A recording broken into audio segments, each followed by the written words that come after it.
Welcome to another Unholy Fuckers, everybody. I am here with Scott, Hello. and I am Jake the Snake.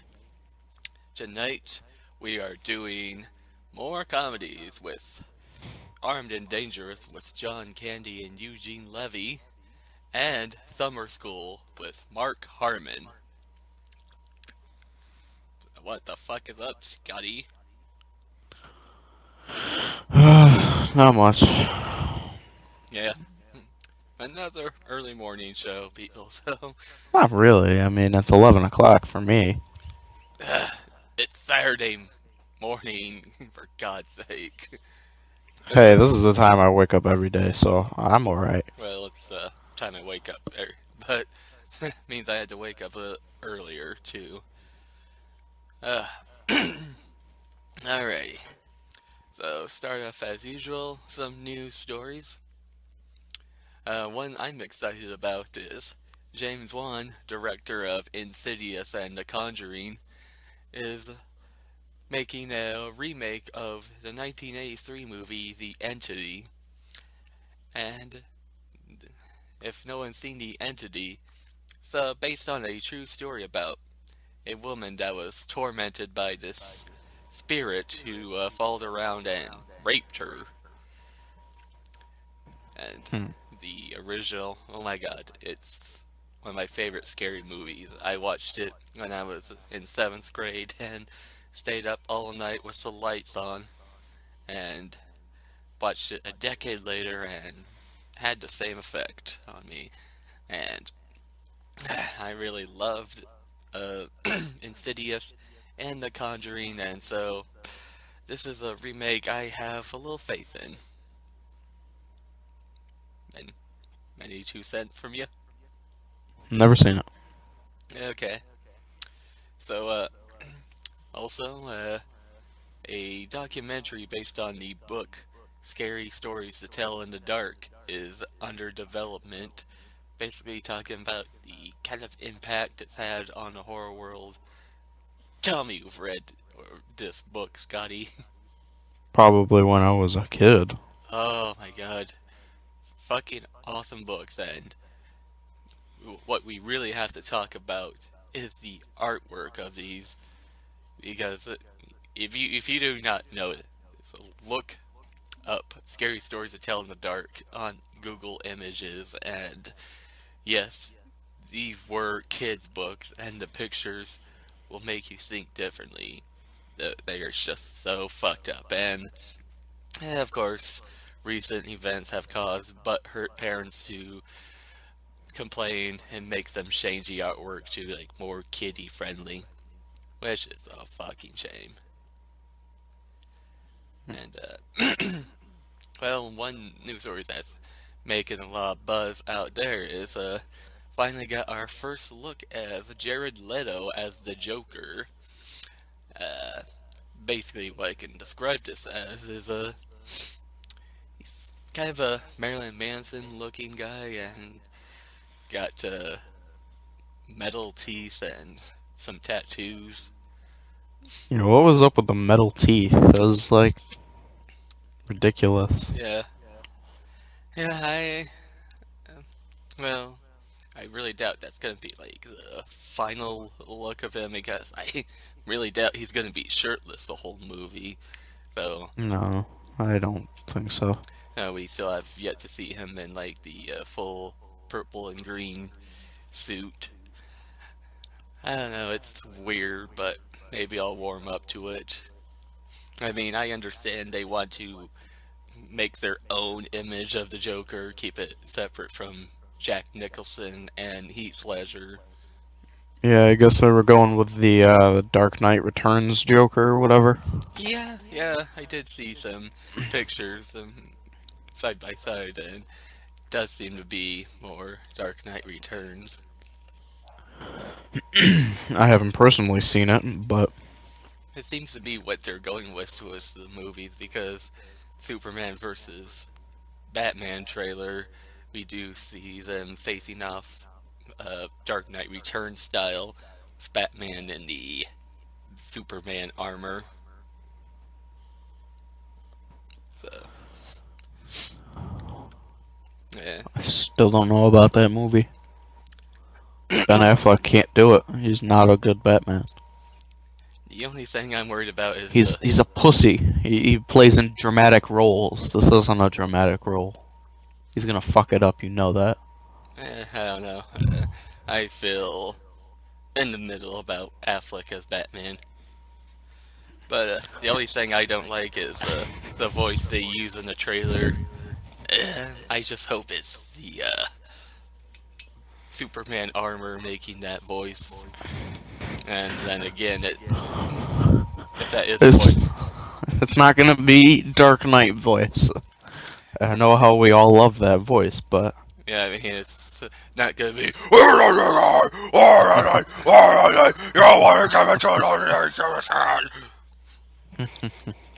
Yeah. Okay. Did you? Oh wait, yeah. One more thing I have.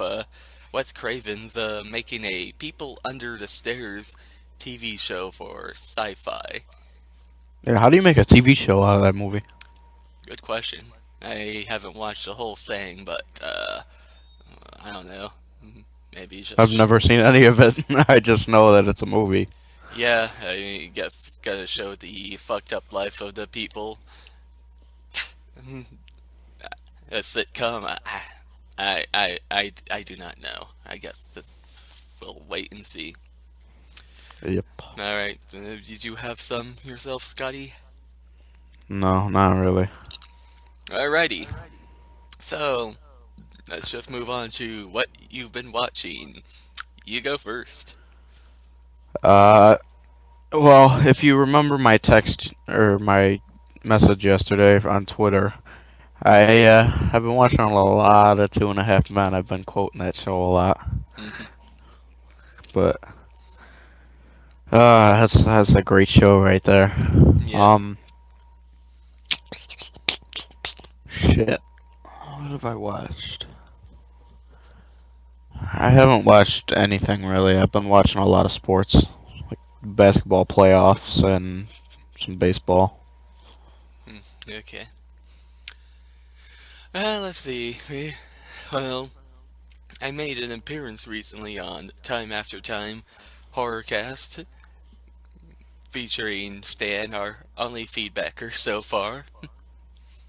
Well, I And got kind of feedback from a buddy of mine. oh, okay. I could read it now, but it was just a text. It wasn't anything like, serious. Uh, He's like, that trivia show was a tough listen, bro. I laughed out loud when he said that he should have previewed the site first. I started to get distracted when you both started yawning. LOL, too early, I bet. it was. uh, well. But, let's see. Anyway, the reason I was on that show because, they won, they were talking about the movie The Dead Zone with Christopher Walken. So that's what I was watching, and I also listened to the audiobook just to compare and contrast. There's some differences, but it's a it's a very faithful adaptation of a King movie, and plus Christopher Walken, he has a fever, and the only prescription is more cowbell. I don't think so. Okay, next thing I watched was The Voices featuring Ryan Reynolds. This is a movie where he's schizophrenic and here's his dog and cat talking, and he goes on a bit of a killing spree, and the dog, he's the angel on his shoulder, and the cat would be the devil on his shoulder, and well, he kills these women, and he keeps their heads in the fridge, and pretty soon their heads start talking to him. It's quite a fucked up movie, but also very funny, and yeah, I just love Ryan Reynolds. I think he's a great actor, and he's Deadpool soon as well. I can't wait for that one. Yeah, apparently, did you hear he got hit by a car? Oh shit! What? Yeah. Oh fuck! He got hit by a car and they drove off apparently. Well, fuck. No, guess moving on from that, last thing I watched was Hollywood Chainsaw Hookers. And you can guess what basically is from that title. Hookers in Hollywood killing people with chainsaws. Yes, a lot of nudity, a lot of gore, and a very and the young Linnea Quigley back in her hot days. Mm. Yeah, I'm think I'm gonna add that to a list of ideas for upcoming shows someday. Who knows? And that's pretty much it. Alright, so anything else we want to bring up? Uh, Other than I have figured out what I started watching. I started watching what's it called? Hold on, I'm scrolling through my my Netflix feed. And I started watching the original Twilight Zone. Oh, nice. Yeah, it's not really scary anymore, but you still get the idea of what it Mm-hmm. is. Is that including the Shatner one? Well, I'm only in season 1 right now, so yeah. Good. Yeah. Shatner, there's a gremlin on the wing of this plane. I'm gonna be seeing Shatner in less than a month. Oh yeah. Yeah, Des Moines Comic Con. Well, I'll probably see him. I don't know if I'll go up and get his autograph because he's gonna be charging $80 for an autograph. So, uh, Cheapskate. $80. He's like the most expensive guy, and the next expensive one is Robert Englund at $60. You should see if Bruce Campbell's going. He's not. Damn it. I was gonna say you should do what like Tyler did and have him record something for this show. How Uh, awesome would that be? yeah. Hey. Well, Nudie's begging me to get a bumper for the show, so maybe I'll get to. Yeah, I definitely want to get like Bruce Campbell in there. Well, I'll see what I can get. But whatever he's at, Alrighty. So, that's our goal in life to get Bruce Campbell to say something for the show. People, it has been said. yeah. And I'll see next convention or whatever he's coming to. Maybe next year's Des Moines Comic Con. Mm. Alright. So, that everything? Yeah. Alrighty. So, let's take a break and let's go with Scotty's pick, Armed and Dangerous first. And Okay. we will be right back.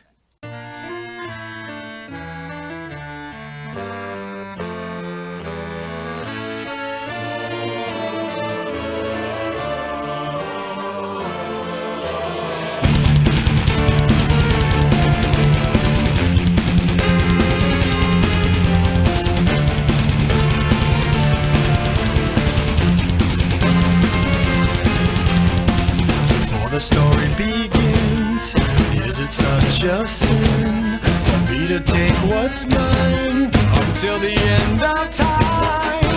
We were more than friends before the story ends, and I will take what's mine, create what God would never design. Our love had been so strong for far too long. I was weak with fear that something would go wrong before the possibilities came true. I took on possibility from you. Almost laughed myself to tears, conjuring her deepest fears. Myself down to 50 fucking times. I give him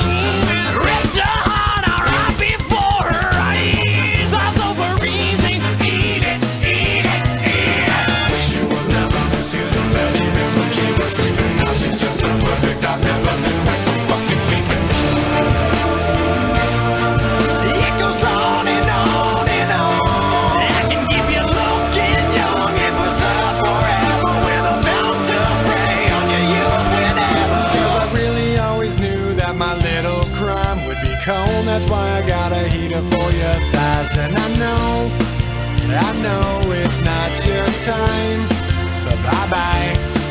And a word to the wise, when the fire dies, you think it's over, but it's just begun.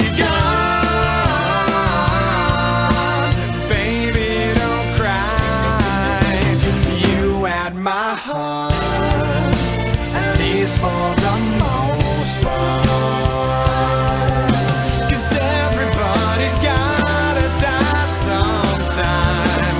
We fell apart. Let's make a new start. 'Cause everybody's gotta die sometime. Yeah, yeah. But baby, don't cry. Possibilities I never considered are occurring, the likes of which I never heard. Now an angry soul comes back from beyond the grave to repossess somebody with which I misbehaved. Smiling right from ear to ear, almost laughed herself to tears. Lost us out in 50 fucking times. I can't believe it. Ripped his heart out right before his eyes. All over eat it. Now that it's time I realize the error of my ways, I must venture back to apologize when someone caught me on the grave. I gotta make up for what I've done, 'cause I was all up in a piece of heaven while you burned in hell. No peace forever. 'Cause I really always knew that my little crime would be cold. That's why I got a heater for your thighs. And I know it's not your time, but bye-bye. And a word to the wise, when the fire dies, you think it's over, but it's just begun. But baby, don't cry. You had my heart, at least for the most part. 'Cause everybody's gotta die sometime.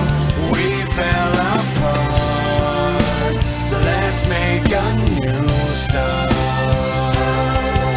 'Cause everybody's gotta die sometime. Yeah, yeah. But baby, don't cry.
Bye-bye.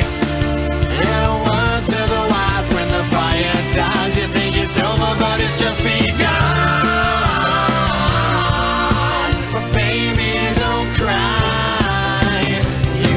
had my heart, at least for the most part. 'Cause everybody's gotta die sometime. We fell apart. Let's make a new start. Oh, 'cause everybody's gotta die sometime. Yeah, yeah. My baby, don't cry.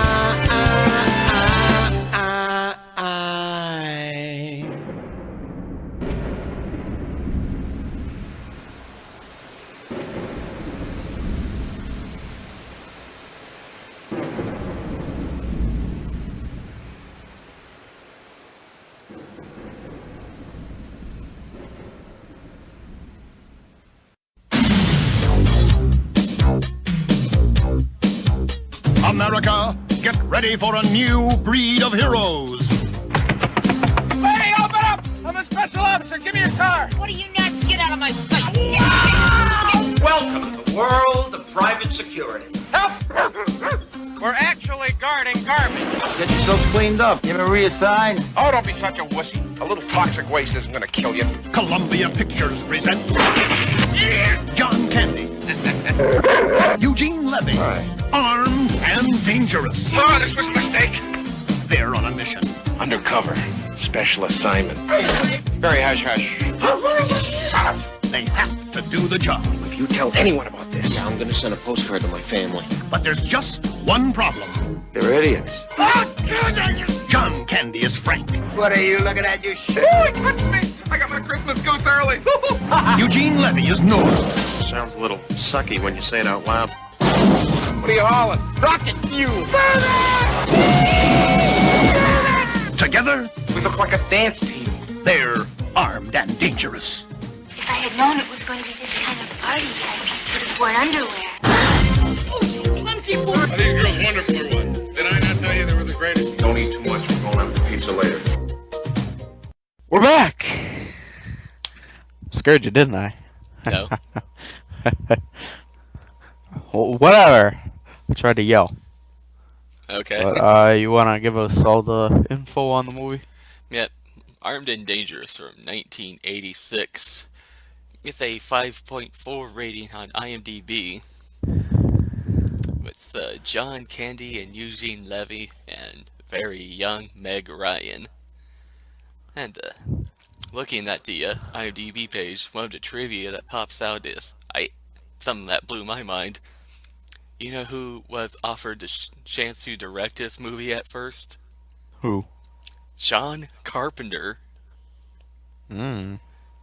Can you imagine what that would have been like? Probably the same thing. Yeah, maybe, yeah. But everybody would say it was better because it was a John Carpenter movie. I don't even know who directed this movie. I didn't even look. Mark L. Lester, let's see, what has he done? Oh, he's, done Commando, Firestarter, class of 1984. So, He's horror. well, horror, action. So they wanted a horror director to come do a comedy movie. So they got another horror director to come in and do a comedy. That explains a lot. Yeah. And, of course, one of the writers of this is the late Harold Ramis. Rest in peace, Harold. Yeah, I was wondering when we were gonna get a Harold Ramis movie. Yep. Like, episode 7, so, yeah, somewhat early. It could have been earlier, but in my defense, I hadn't thought about doing comedies right away. Alright. Take it away. Alright, we get the movie. It starts out with John Candy driving down the street. I don't remember what song was playing. I didn't really write it down. And he sees a little girl in distress. Not really, he just sees her standing on the sidewalk crying. And he pulls up next to her.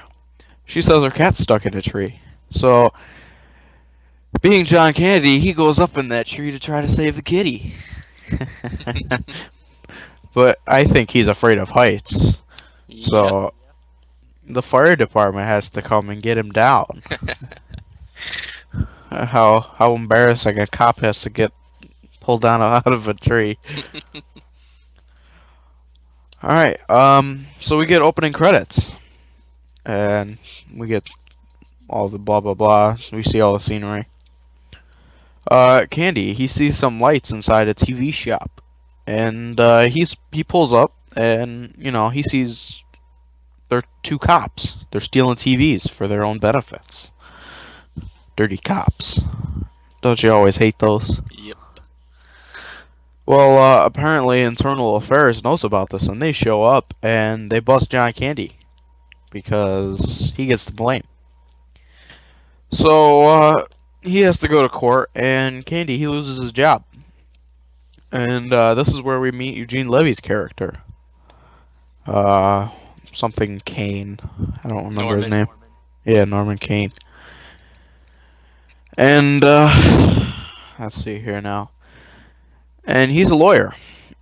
He's defending some crazy guy with a swastika on his forehead. Charles Manson look-alike. And, well, crazy guy says, if he goes to jail, he's gonna kill Eugene Levy's character. I'm just gonna, go with their actual names because I didn't feel like writing Dooley and Kane the whole time.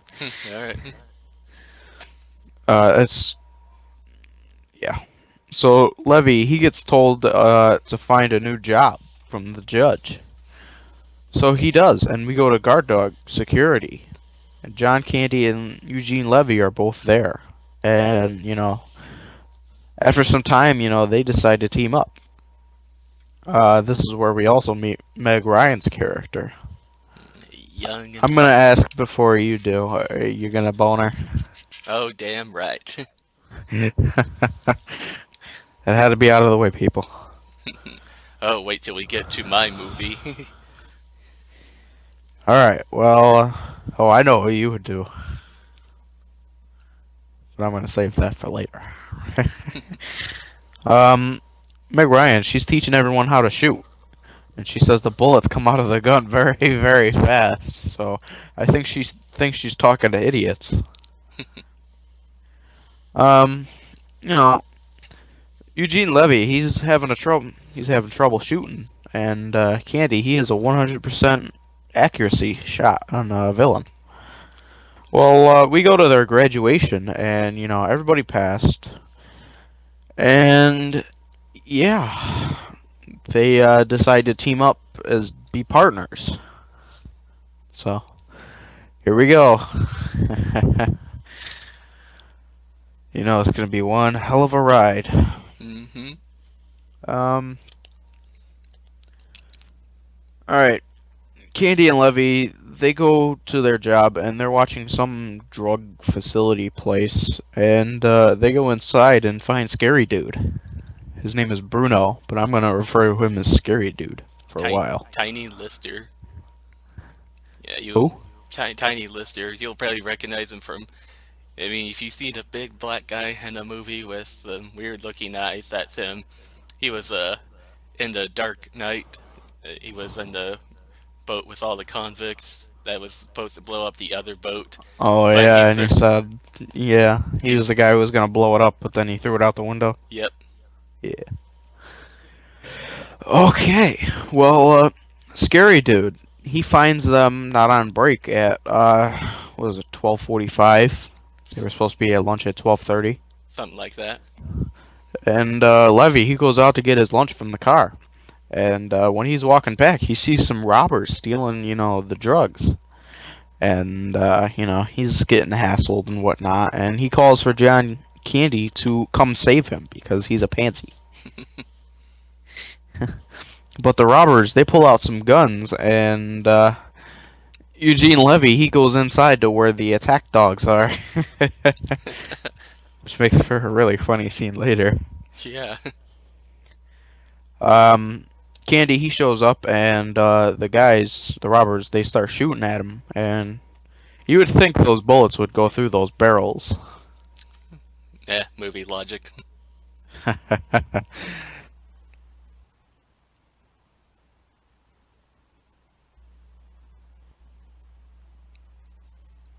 You there? Hello? Scotty? Scott? Yeah, boy. Here we go again. The mic for a second. Okay. I had to sneeze. Where was I? Shooting through the barrels. Yeah. It's allergy season, people. Get used to it. Candy, he goes in and starts wrestling with the dogs. Oh, man. And, I hear by the panting, you're laughing. You want to explain the scene? He bites one of them, doesn't he? He bites one, and he punches another, and then Yeah. they all go running away and whatnot. It was a funny scene.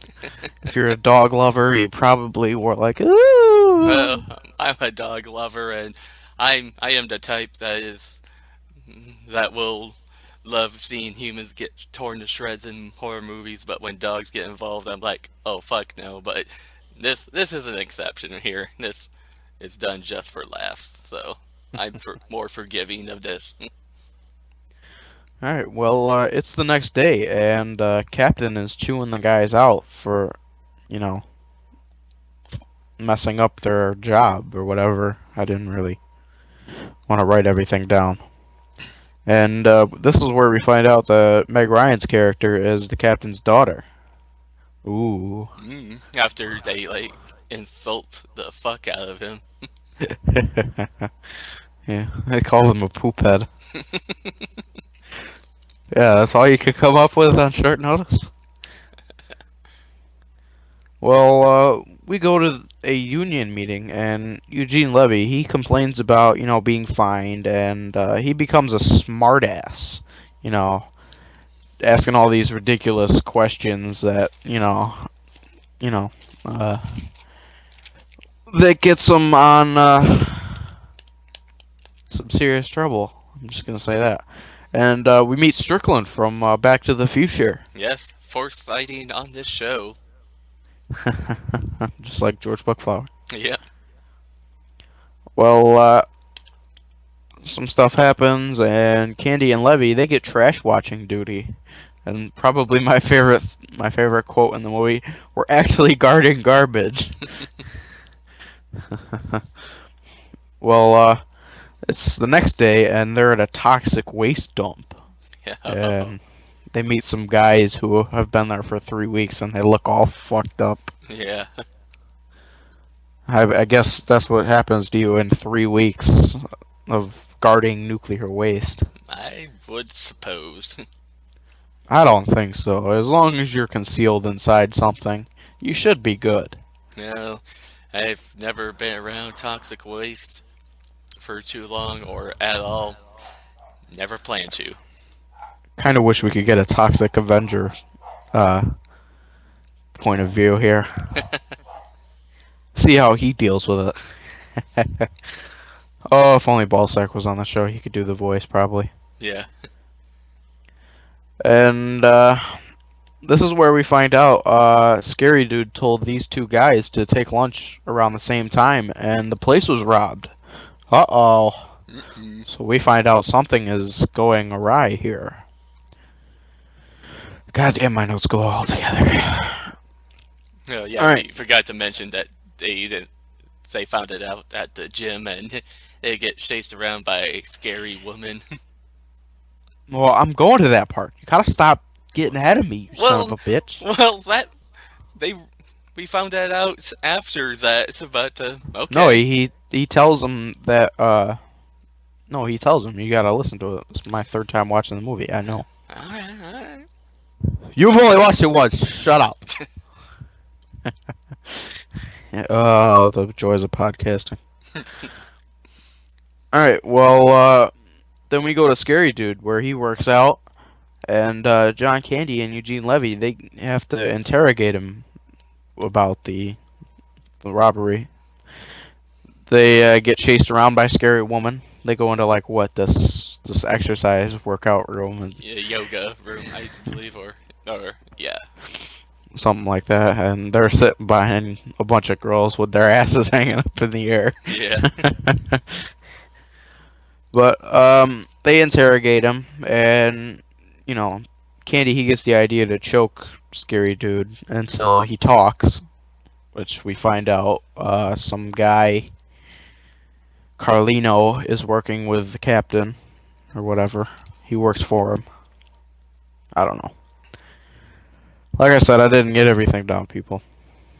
Well, Scary Dude, he chases the guys out of there, and he almost, tackles the car to stop him.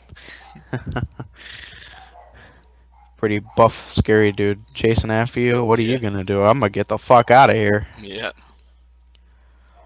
Well, they go to this pier and find out, info on this Carlino, and Candy, he starts fishing and he catches a shark.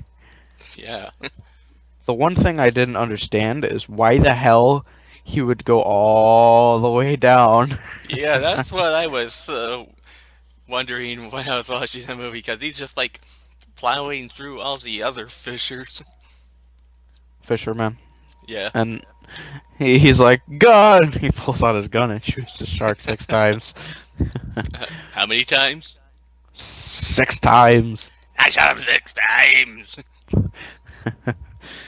Well, then they go to Meg Ryan's house and insinuate that Captain is working with a thief. And she doesn't like this very much, so she kicks him out. And earlier, John Candy's peeping on her. Peeping Tom. They go to a bar. Yeah, and they meet a couple of ladies there. They show them that they don't have tan lines, and we see part of a nipple there. Mm-hmm. If you actually paid attention. And the 2 cops that framed John Candy, they're there, and John Candy, he beats him up because he's pissed at him because he lost his job. I would probably do the same thing. Mm-hmm. Likewise. And we go to Carlino's party, and the boys, they arrive and say they're undercover. I They're like, wearing... yeah, Huh? the suits, they remind me of my prom tuck from my senior year at prom, actually. You actually went to that? Yeah. Yay. Okay. I didn't want to go. I didn't want to go to school dances because I don't dance because it's gay. Okay. That's just my opinion. Well, they start to mingle, and they see their Mark, or they see Carlino, and they go out and try to listen to a conversation, but they end up hiding in a steam room. Probably the worst mistake they ever made. Yeah. Great spot. Some talk happens, and the steamer gets turned on, and we find out about, Carlino's plan to steal like $11 million and give it to the cartel or whatever. And the girls, they come up and they take Carlino away just before he goes into the steamer and sees the guys. All this time, Eugene Levy is, gasping for air or whatever, and John Candy, he's just got him like, in the chokehold or whatever. Yeah, headlock to keep him quiet. Well, Strickland, he's shot and dies, and then there's a big shootout that happens. The guys who were shooting at the boys, they chase them for a while, and the cops start chasing the guys as well. And they chase them into like this sex shop or whatever. This is the funniest scene in the movie, in my opinion. And some gay guy starts staring at Eugene Levy and sticking his tongue out and whatnot. That was hard to watch. Gross. But they go into a peep show because the cops come into the sex shop, and they use 3/4 to see the girl. Yeah. Or whatever. I guess if you look closely in the reflections, maybe you'll see something, but... I tried so hard, there's nothing there. Yeah. I tried for your enjoyment, people. But, Eugene Levy, he gets gay guy and this man lady looking person, and he brings them in. I don't know what they do. They probably beat him up or whatever, and they steal their clothes. Yeah. And we go outside of the sex shop, and they almost get caught, but then they start acting like gay people, and you should try to find the quote for this scene and put it in. Okay, I'll try. It's pretty awkward to listen to. Everybody has that side of them that... I'm gonna stop talking now. Okay. Yeah, I don't have that side though. They go to meet Meg Ryan's character. Still don't know her name. Maggie. Really? Yeah, I'm looking at the IMDb page right now, so... Well, that's how you know. I really didn't catch it when they were saying it. Probably because I was on my phone half of the movie as well. Well, it's the day of the heist, and Ryan's character takes the truck away from these two guys who are like, I'm taking this truck so you guys don't screw up or whatever. Better safe than sorry, they say. So, you know they probably screwed up once or twice before. Yeah. And, I wouldn't blame you for taking them off duty. Well, Candy, he gets ready at his house, and he's getting in, like, this aviation gear and whatnot. He's got, like, a 50 cal pistol or revolver. Anything to say about that gun? Looks pretty cool. Whatever. Well, Norm, he starts the truck. That's Eugene Levy's character. And they take off with $11 million in the truck. Well, Candy, he goes outside and he tries to start up a motorcycle, but it won't start. There's a lot of back and forth here, people, so I didn't write everything down. But it eventually does, and then we see him going down this highway. And he's trying to get into a car because, you know, the bike broke down, and he's like, I've had it up to here with you. But he gets into this tanker truck hauling rocket fuel. And they're smashing through cars and whatnot. Probably the most expensive scene in the movie. Yeah. Wonder how many casualties there had been in this. But they're smashing Born to Be Wild. Yes.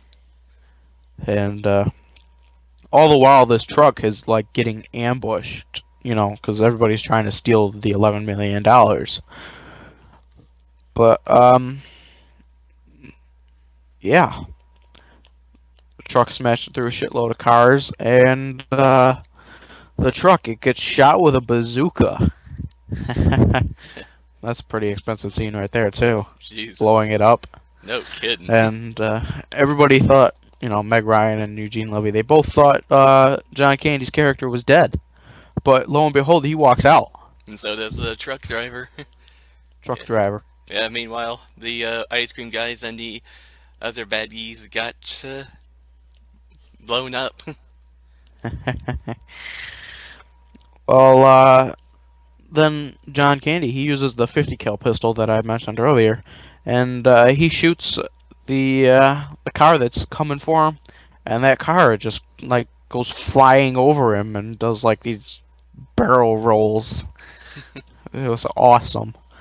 And really, the more memorable part of this is Eugene Levy and John Candy. They both get promoted to become cops. And we roll credits. Mm-hmm. So, what do you got to say about this movie? I'd say his movie was pretty funny. And like I said, this was a first-time watch for me. I thought it's John Candy and Eugene Levy, so really you can't go wrong with that. And like I said, it's probably not the funniest movie ever made, but we had a bunch of laughs here and there. Like I said, the whole scene in the sex shop and them stealing the clothes of those gay guys. Oh my god, that was the biggest laugh I probably got in the whole movie. And not too much else I have to say about it, but yeah, like I said, John Candy, Eugene Levy, you can't go wrong, so I'm going with the good rating. Alright, yeah, Eugene Levy and John Candy. Any John Candy movie, you can't go wrong. You're always gonna get a few laughs in there. Oh yes. That's a guarantee. It's not, his best work. We all know that, but it's one of the top ones that you can remember him by. I don't know. I'm gonna go with a pretty damn good rating for this movie. Well, plus, plus the writer of this is Harold Ramis, and Harold Ramis, he wrote a bunch of classic movies. Caddyshack. Groundhog Day, and, well, we cannot forget the best one, Ghostbusters. Oh, yeah. Because Ghostbusters, man. One of these days, people, we're gonna do Ghostbusters. Once we have constant feedback, then we will. Yeah. So get on that. Yes. Yeah. So, much else left to say about this? No. Alright. Other than maybe, I would have liked to see maybe a second one, more antics from these two guys. Oh, yeah. Yeah, you can't get sequels to everything, I guess. Nope. Yeah. Makes them that more special. Exactly. Well, we're gonna take a break, and it's a special song episode. We're playing nothing but Avenged Sevenfold, except for after the intro. Yep. So, cut to break, and then my pick, Summer School.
spend their days pointing fingers.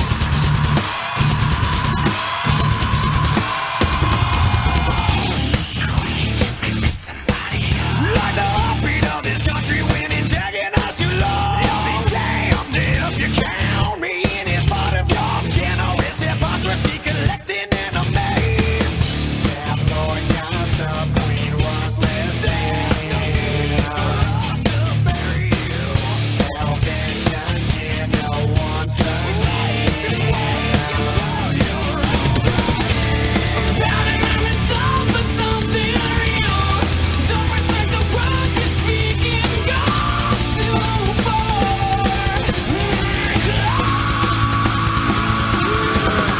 All the way from the east to the west, we got this high society looking down on their very foundation, constantly reminding us that our actions are the cause of all their problems, pointing their fingers in every direction, blaming their own nation for who wins elections. They've never contributed a fucking thing to the country they love to criticize.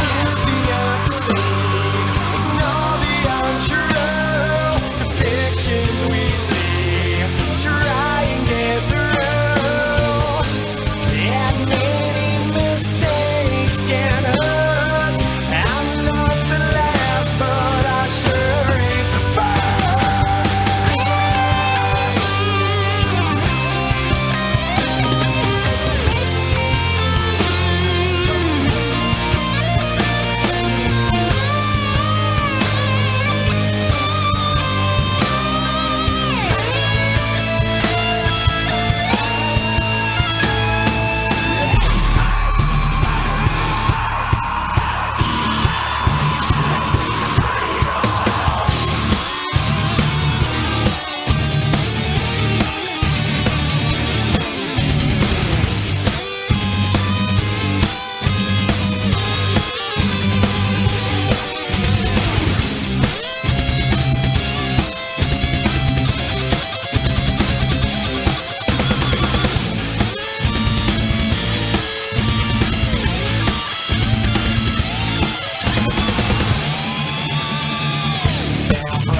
You know what we need? I mean, besides bread. We need a woman who appreciates what we have to offer. Freddie Shoop loves to cut class, hates to do homework, lives for summer vacation. Look, Freddie, you're a semi-charming guy and a real snappy dresser. You're just not the kind of guy I date anymore. Yeah? What kind of guy you dating now? Oh, the kind who wears socks. And the only reason he hasn't been expelled yet is because he's the gym teacher. Oh, Mr. Shoop. At Oceanfront High. Congratulations. You've been chosen to teach summer school. No, I'm not a real teacher. That's all right. These aren't real students. They're unmotivated, irresponsible, not too bright. They'll relate to you. You in this class too? I'm teaching it. No way! Right off the bat, you show them who's in charge. Please take your seats.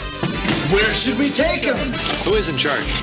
I recommend this time I pass. You're gonna do well, Jerome. I can feel it. I've seen some of your students. Very scary.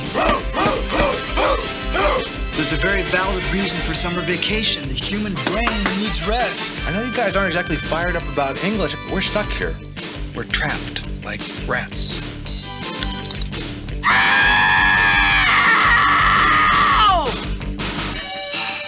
Tension breaker had to be done. Mark Harmon. You need an intelligent, sensitive man who can skate. Kirstie Alley. Do you know such a guy? Oh, they're hard to find. And the Oceanfront High Summer School class of '87.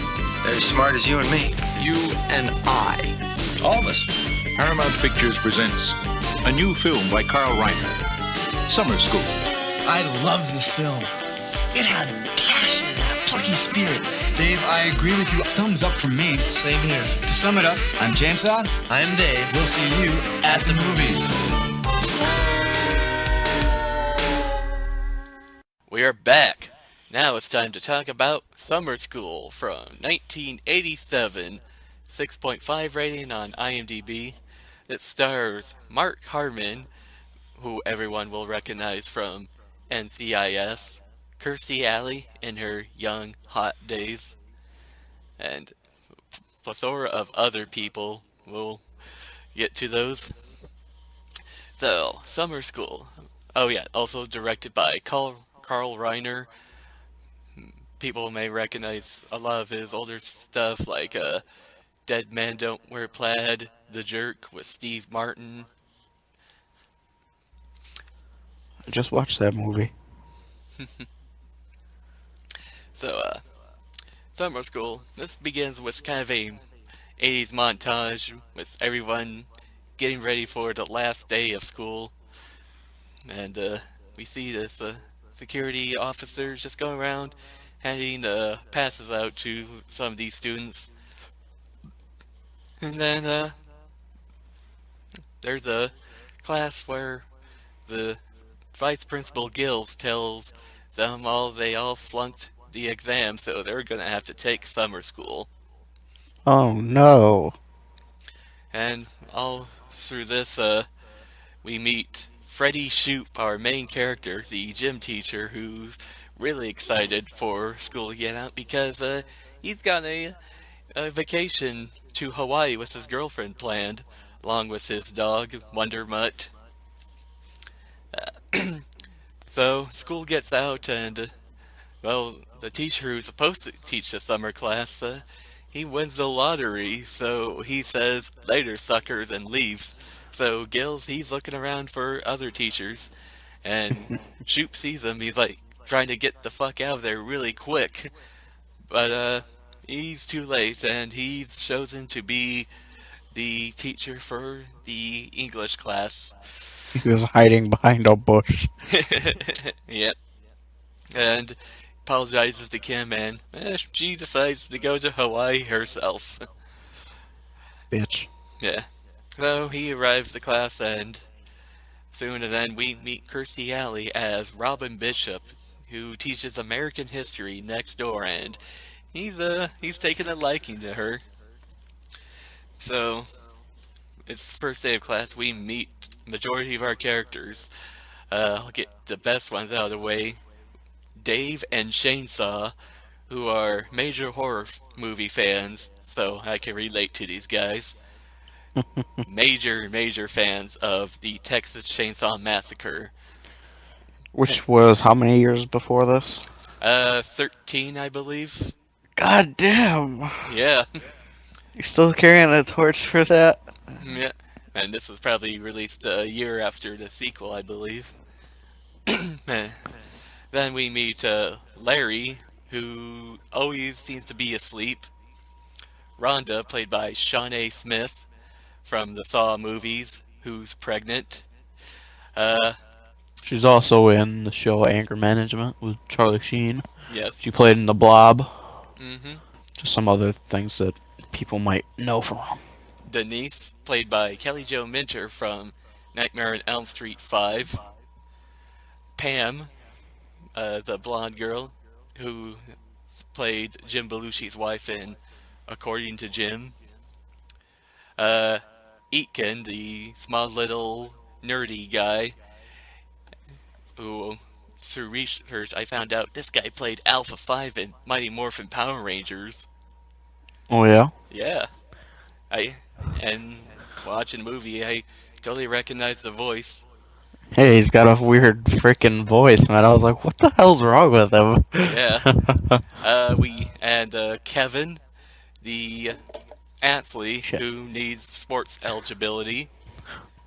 Let's see. Oh yeah, there's a black guy who has to use the bathroom, gets the bathroom pass, and never comes back.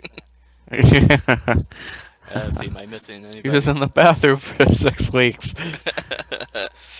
So, yeah, he's Shoop. He's really not into the whole teaching, so he's not taking it seriously, and they all start swearing stuff, and he says, "Damn it!" So proud.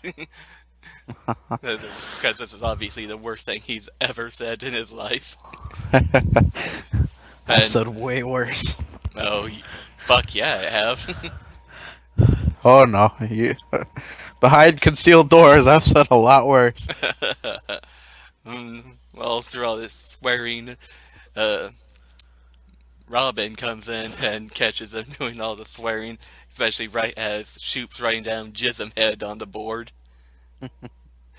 And after class, he's trying to ask Robin out for a date, but we find out she's seeing Gills.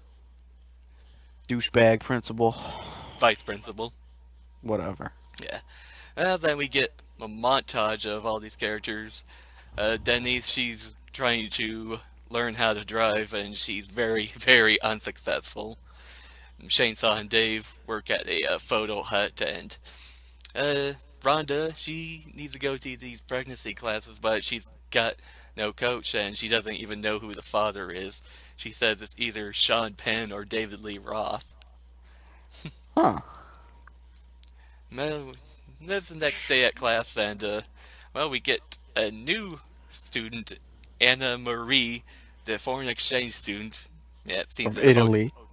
Seems there's always gotta be a foreign exchange student. And, Dave and Chainsaw take a liking to her. Pam... Cool guys always get the girl. Pam, she excuses herself because of lady problems, but find out later she just was wanting an excuse to go surfing. And, they take a trip to the library, and Dave and Chainsaw are telling Anna Marie all about Texas Chainsaw Massacre and how it's the greatest piece of cinematic history. They decide to take some field trips, so they go to a fair, start doing some racing, go on roller coasters, and petting goats. This is where Dave and Chainsaw fake a bunny attack with their prosthetics. And, well, Eek's mother comes in with him the next day, saying he got sick from all the roller coasters and being allergic to the animals, I guess. And Gills finds out about Shoop taking all these students on these field trips and almost suspends him, but Shoop decides to start taking this a lot more seriously. Oh, I forgot to mention, they also went to the beach just to see Anna Marie in a bikini. And, ooh, what a little bikini it was. Almost takes her top off, but, ooh, close, no cigar. No one bitch wouldn't let her. Yeah. Oh, I would have made this movie perfect. So, he starts telling the class that it's time to take it much more seriously, but they decide to make a bargain with them, one wish for each of them. Let's see, Dave and Chainsaw, they want a party at his place, and also a viewing of Texas Chainsaw Massacre in class. Denise wants to learn how to drive. Kevin wants to learn better football. Pam says she'll tell him when the time's right. Ooh. Let's see. Oh yeah, Rhonda wants a coach for her pregnancy classes, and Eek wants to go to the party, and they say, I guess Larry wants a bed. So, so they make the deals, and, well, Shoop has to go next door to Robin to ask, how do I teach?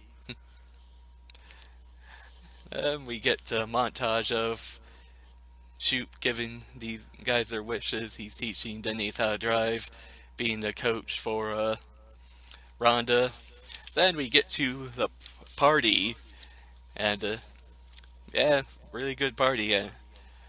We see that Kevin and Rhonda, they're starting to get a little close, and Dave and Chainsaw are playing with fireworks, which wakes Larry up finally, and he's like, "Oh shit, I'm late," and runs off. And at this party, Pam, she starts flirting with Shoop a bit. She, even though he's like 25, mid-20s, and she's 16, I would have done it anyway. Oh yeah. God damn, lot of ladies, fine-looking ladies in this movie. Well, I think it was Dave who threw out this firework, but Wonder Mutt, he mistakes it for a stick and goes and retrieves it and brings it back and places it on the couch, which catches the couch on fire. And Shoop, he's freaking out, and somebody grabs a fish tank and pours it over and kills his one fish. So Shoop, he ends the party. Next day, Dave and Chainsaw, they're sitting out drinking some vodka, and they get caught by the police. But at this time, Shoop, he's rollerblading right by, and he takes the fall for them. So he gets arrested for providing alcohol to minors, and his one phone call is to Robin, who's about to go out with Gills, but she convinces Gills to help bail him out. And yeah, he's wondering, how to get Robin's attention, so he decides to go to a male strip club to ask ladies questions, and at this strip club, he sees Larry as one of the strippers. So that's why he's been tired, because he's been out all night stripping. Yeah, it's not a bad way to earn a living. Nope. A little later, Pam shows up at Shoop's house, and she tells him her wish is to move in with him because her brother, I think, and his wife keep having kids, so she wants to get out of the house. Shoop, he decides, what the hell. Next day in class, the other wish of watching Texas Chainsaw Massacre in class is granted, and Dave and Chainsaw are pleased with this, and few of the other students are horrified by this, including Eek. And this is where we also learned that Denise is dyslexic when she hands Eek this paper she's writing, and it's just like, wow. And a little later, finally it's driving test day for Denise and Chainsaw as well, and Chainsaw talks Shoop into letting him borrow his car, and Shoop, he's reluctant, but says go ahead. Denise, she passes the one thing she was always bad at, parallel parking, and she is extremely successful. I've been driving for, I don't know, almost 15 years now, and I still can't parallel park, so good for her. It's not really a skill that you need. Yeah. So Denise passes, but Chainsaw, he fails miserably, and the bumper of Shoop's car falls off to Shoop's horror. Well, later that day, Shoop comes home to Pam making dinner for him, and Robin stops by and sees Pam living with Shoop, and she starts getting the wrong idea, and she's telling him that's gotta change. So Shoop, he goes in to break it to Pam, and she isn't taking it well. So the next day, class, it's court day for Shoop for the charge of providing alcohol to minors, and find out Larry was fired because his mom and aunt came to the strip club, and I think his mom slapped his ass and his aunt kissed him, and then that's when they found out he was 17, so he was fired. So get to the court date, and they're able to convince the judge that, hey, this is a guy just sticking up for his students, and even Robin vouches for him, and so the judge drops all the charges, and Robin breaks up with Gil. So at class the next day, Shoop is talking about the upcoming exam, and well, they want more wishes, and this makes Shoop flip out, and he decides, you know what, fuck it, I quit. So he just leaves, and principal gets a substitute teacher. And, okay, I said I would want to fuck all the chicks in this movie, not this substitute teacher. But, yeah, so they get into class, and everyone seems to be, like, fucked up looking. Like, eyeballs hanging out, hands cut off, and Kevin, was it Kevin or Larry? I don't remember. It's like bisected, and substitute teacher flips out and leaves, and we find out this was Chainsaw and Dave's work because they're so good with prosthetics. God damn, I would hire them any day. Oh, yes. That's like Tom Savini type work right there. Well, Shoop's at the beach with Wondermutt, and Wondermutt's wanting him to throw the toy, and Shoop, he's not feeling it, so he throws the toy out into the ocean. I felt so bad for Wondermutt right here. And class comes and still with all their prosthetics on. And they say they want Shoop back really bad, and he's just looking at them with all their makeup, including Rhonda, who's got like a ruler stuck in her mouth. And he's like, well, how can I say no to these wonderful faces? So then there's a studying montage of everybody, and Shoop gives them a practice test. And after this, we can see that we see Shoop looking at the practice test, and we can tell from the look on his face, nobody seems to be doing really good. And he's not very optimistic about it. So it's the morning.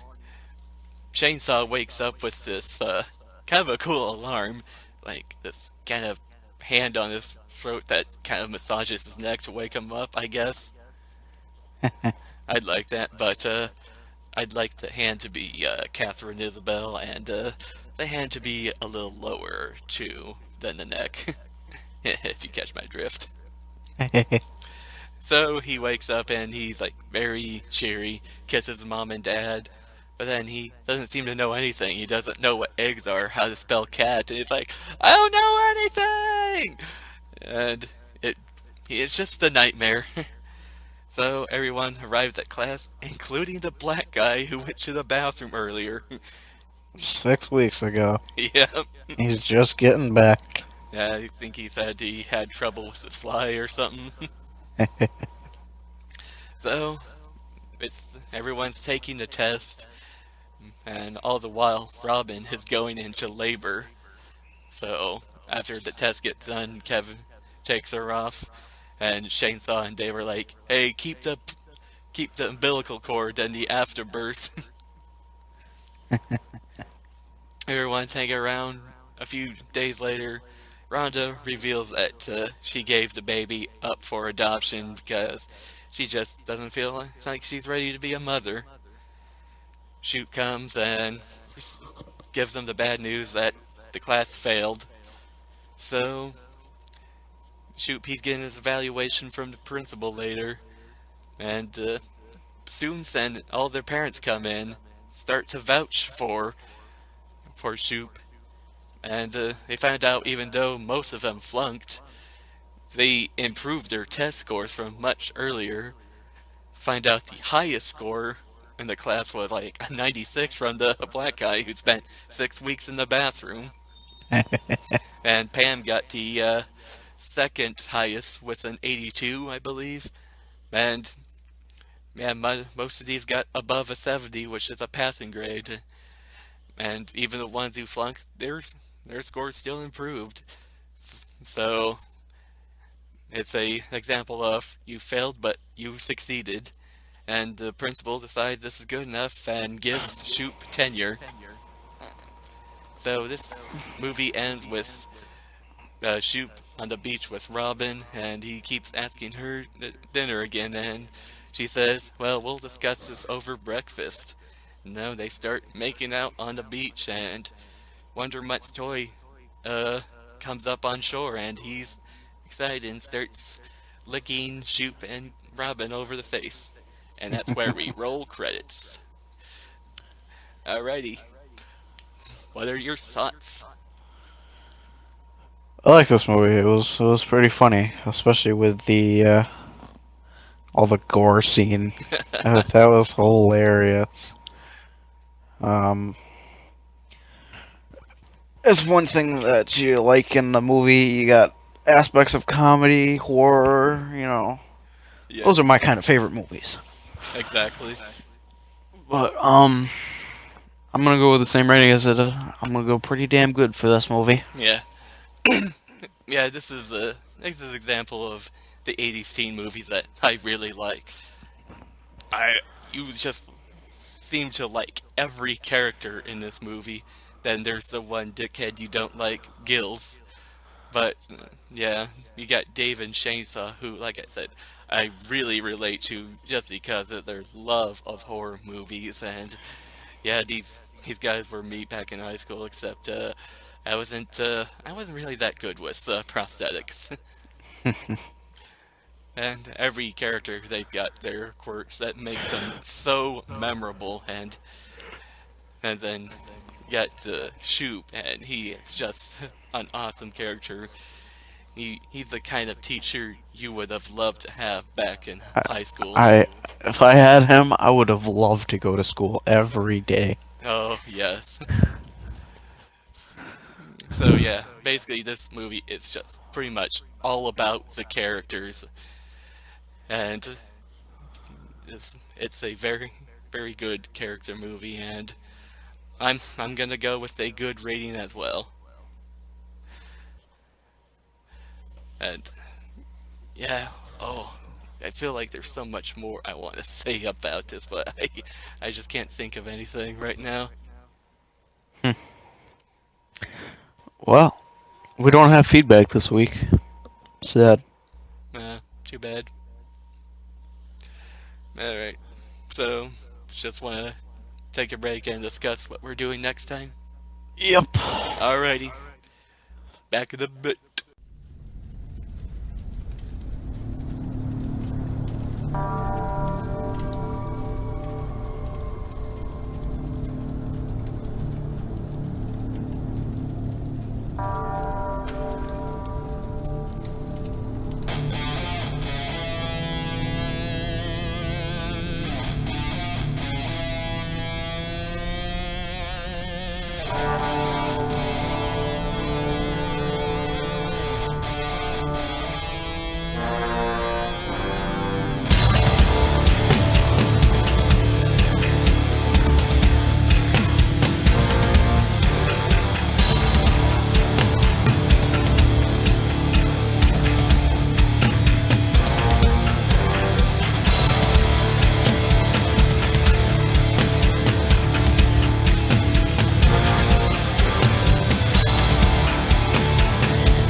And we are back. Hopefully, you heard a pretty good song right there. Yeah, we don't have feedback this week. What's with that, Stan? Man, I was really looking forward to somebody sending it in. Well, like I said, it was just on their show and promoted the fuck out of it, so I guess whoever listens to their show should probably move on to ours. Who the hell listens to their show? I do, and Ballsack, at least. Oh, 2 people. And that crazy guy Jim. And oh, you know who we need feedback from and possibly get on the show someday? Gwen Stefani. Yeah. Yeah, I highly doubt he'd come on. Yeah, at least. Yeah, he's been MIA for a bit. I think he's been moving, but hopefully he comes back someday. Yeah. So, you got the contact info. Yes. If you want to reach us, we have an email address, unholymofos@gmail.com. And we also got ourselves a Facebook page. So, just search for Unholy Fuckers. And it's a private group, so you'll have to ask permission to join. And I don't see any reason why we turn you away, so. Next week, I got the idea for action movies next, so we're going to be running down Hot Fuzz, and I'm going to be doing Face Off with Nick Cage.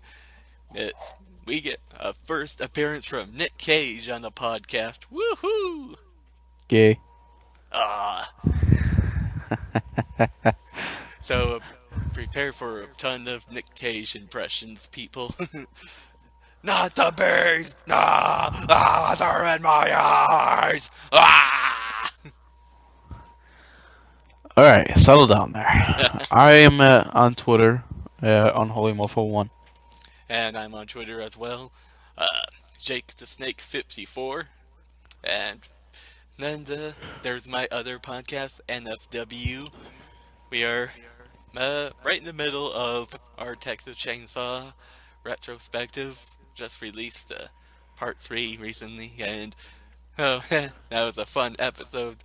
That's one where I'm really gone and laugh for 2 minutes straight. Which one was I on? Number 4 or number 5? You were on 3D. So yeah, we gotta release the remake soon, and then prequel, and that should be the one you're on. Yeah, you were almost gonna be on the remake, but then then you and I think Gil didn't even have the remake, so we decided, let's do 3D. Yeah. So yeah. Alright. Well, that's the show for the week. Yeah. Hope you enjoyed. Send in some feedback if you did or you didn't. We'd really appreciate it. And be on the lookout. I found the lost episode. Jake is supposed to be editing it and putting it together. It's out, actually. Oh, you did? Yep. Huh. Alright, Yeah, well, be on the lookout for that. So, yeah, you actually get 3 episodes this whole week, people. Don't you feel lucky? Yeah, the lost episode. First episode we ever did. Yeah. It's a little raw, but what first episode isn't, I guess. So, yeah. Later, fuckers. Peace out. Since the day you'll die regretting the time you lost, it's empty and cold without you here. Too many people to wake over. I see my vision burn. I feel my memories fade with time, but I'm too young to worry. The streets we travel on will undergo a sunrise past. I found you here, now please just stay for a while.